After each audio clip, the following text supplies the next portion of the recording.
नमस्कार दोस्तों, ज्ञान विशेष चैनल में आप सभी दोस्तों का बहुत बहुत स्वागत है।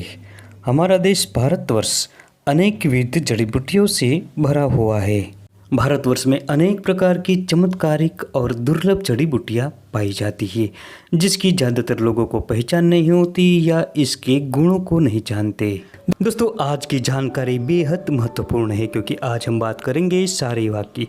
सारीवा जिसे अनंतमूल भी कहा जाता है।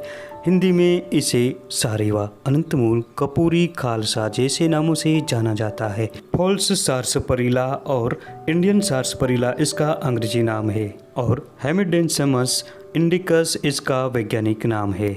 दोस्तों, अनंतमूल की एक लता होती है जो वृक्षों के आश्रित बहुत फैलती है। ये पंजाब, उत्तरी भारत के जंगल क्षेत्रों में, लाल मिट्टी युक्त कीचड़ वाली पहाड़ी भूमि में तथा भारत के ज़्यादातर इलाकों में पाई जाती है। आयुर्वेद में इसकी 3 प्रजाति का वर्णन मिलता है। इसमें से सारीवा, कृष्ण सारीवा और जम्बूपत्र सारीवा मुख्य है। ये लता ज़्यादातर जमीन पर फैलती है। ये बहुत लंबी बढ़ती है और इसकी किसी भी शाखा को तोड़ने पर दूध निकलता है और चिकनी होती है। इसकी शाखाएं लंबी, चिकनी, अनेक और पतली तथा गोलाकार होती है। इसके पत्ते 3 से 4 इंच लंबे तथा जामुन के पत्तों के सदृश होते हैं। इन पत्तों पर सफ़ेद रंग की लकीरें दिखाई देती है। इस लता पर 2-2 जोड़े में विपरीत दिशा में फली लगती है। इन कच्ची फलियों को तोड़ने पर भी अंदर से दूध निकलता है। यह जब पूरी तरह पक जाती है और सूख जाए तब तोड़ने पर इसमें से रुई के समान रेशे निकलते हैं। इसकी जड़ें टेढ़ी मेढ़ी और लंबी होती है।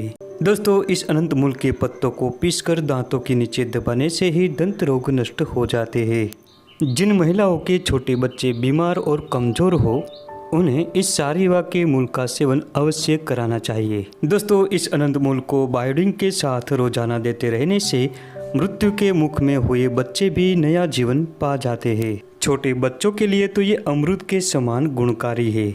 दोस्तों, इस अनंतमूल सारीवा के चूर्ण को सुबह शाम रोजाना सेवन कराने से जिन स्त्रियों को गर्मी या और किसी वजह से गर्भपात हो जाता है या बालक का जन्म के समय ही मृत्यु हो जाता है, ऐसी स्थिति में उन स्त्रियों को अनंतमूल के शीतल कषाय का सेवन अवश्य ही करना चाहिए। गर्भ ठहरने से लेकर बच्चे के जन्म तक इसका प्रयोग करने से गर्भपात होना बंद हो जाता है और गर्भपात का भय ही नहीं रहता। ये प्रयोग करने से अत्यंत निरोगी, हष्टपुष्ट और गौरवपूर्ण बालक पैदा होता है। दोस्तों, इस बेल के मूल का चूर्ण 1 से 2 ग्राम की मात्रा में लें और इसका फांट या क्वाथ बनाकर 15 से 30 मिली की मात्रा में सेवन कराएं। इससे महिलाओं में होने वाला श्वेत प्रदर यानी सफ़ेद पानी की समस्या दूर होती है। दोस्तों, जिन लोगों को पथरी की समस्या हो ऐसे लोगों को 5 ग्राम सारीवा मूल के चूर्ण को गाय के दूध के साथ मिलाकर रोजाना दिन में 2 बार पीने से पथरी टूटकर मूत्र मार्ग से बाहर निकल जाती है। दोस्तों, ये जड़ी बूटी आँखों के लिए भी बहुत फायदेमंद होती है। इस अनंतमूल के जड़ को बासी पानी में पीसकर या इसके पत्तों को जलाकर इसकी राख बना ले और इस राख को शहद के साथ मिलाकर आँखों में आंचने से आँखों की सूजन नष्ट हो जाती है। दोस्तों, इस अनंतमूल की जड़ को केले के पत्ते में लपेटकर भूबल में गर्म करें।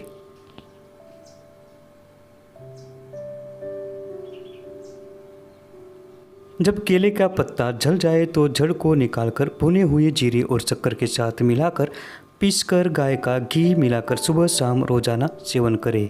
इस प्रयोग को करने से पेशाब और वीर्य संबंधी सारे विकारों का शमन होता है। सारीवा के मूल और अड़ूसा के पत्तों को मिलाकर इसका चूर्ण बना ले और इन दोनों को मिलाकर 2 से 4 ग्राम की मात्रा में दूध के साथ सुबह शाम रोजाना सेवन करने से सभी प्रकार के श्वास रोग नष्ट होते हैं। जिन लोगों के बाल झड़ रहे हो तो सारीवा के मूल का चूर्ण 2 ग्राम की मात्रा में दिन में 2 से 3 बार पानी के साथ सेवन करें।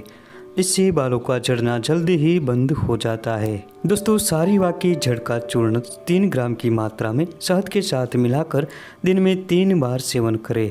इस प्रयोग से संधिवात मिटता है। जिन लोगों की पाचन क्रिया मंद हो गई हो ऐसे लोगों को 3 ग्राम सारीवा की चूर्ण को सुबह शाम गाय के दूध के साथ पिए। इससे पाचन क्रिया मजबूत बनती है। ज़्यादातर औषध कार्य में इसकी जड़ का ही प्रयोग किया जाता है। अगर पेट में किसी भी प्रकार की खराबी हो तो इसकी जड़ का चूर्ण 3 ग्राम की मात्रा में पानी में घोटकर पीने से पेट का दर्द दूर हो जाता है। दोस्तों, इसकी जड़ के चूर्ण को गाय के दूध के साथ रोजाना 3 ग्राम की मात्रा में लेने से अनेक प्रकार के त्वचा विकार नष्ट हो जाते हैं।